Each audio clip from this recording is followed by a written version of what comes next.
Welcome to the Muscle Car Modeler. My name is Raul, and I'm really excited about this particular kit. I wanted to show it off.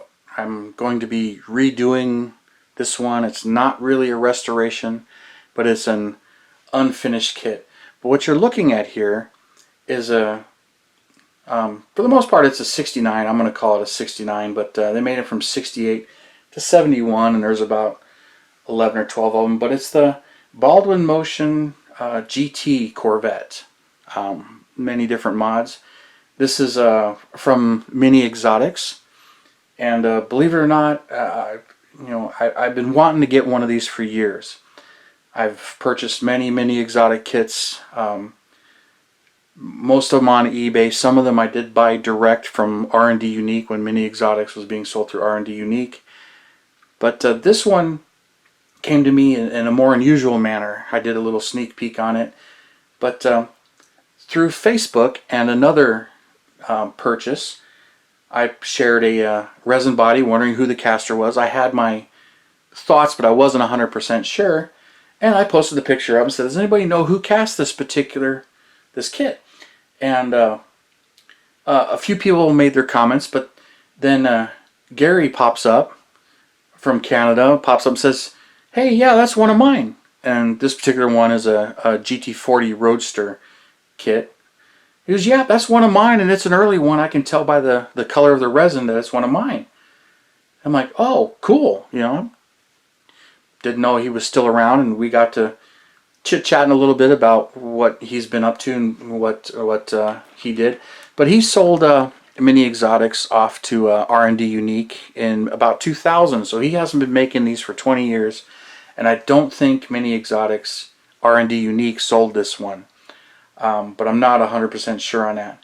But I've known about it and I've been wanting one. So I rotated around here. But he showed a picture of one that he had built, and I told him, yeah, I'd been wanting to get one of those. I'd love to have one of them someday, And so he shared this one with me and said, yeah, I've got this one. Kind of an abandoned project. It's been sitting for 20 plus years, and if you're interested, we can talk about it. And I jumped on it. I couldn't just pass it up, but I jumped on it.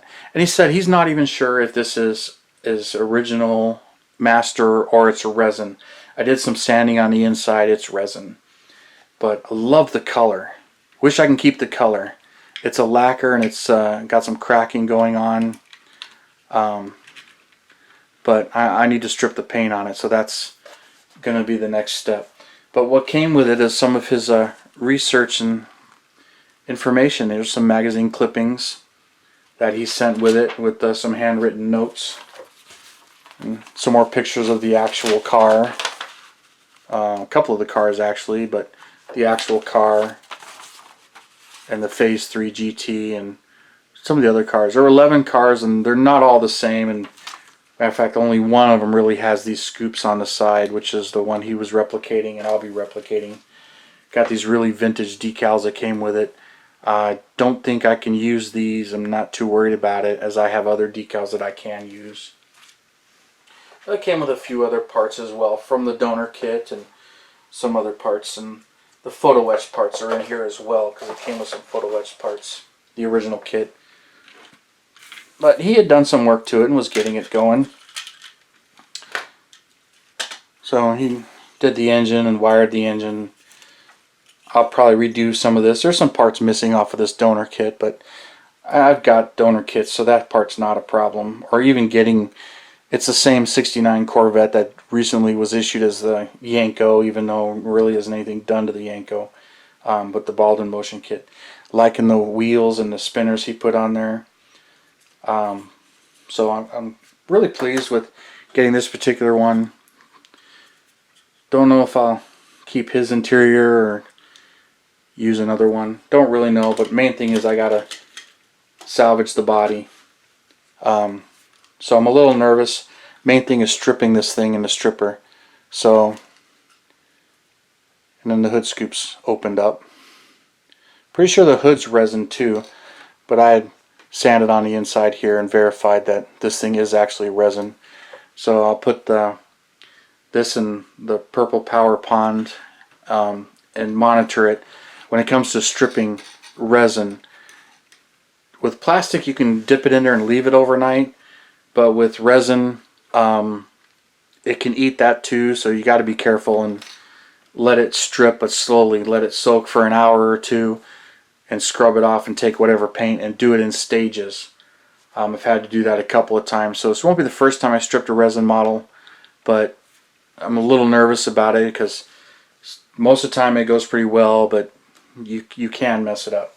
So this one's getting bumped up ahead of my list because it's super exciting to me, and I'll be working on this one.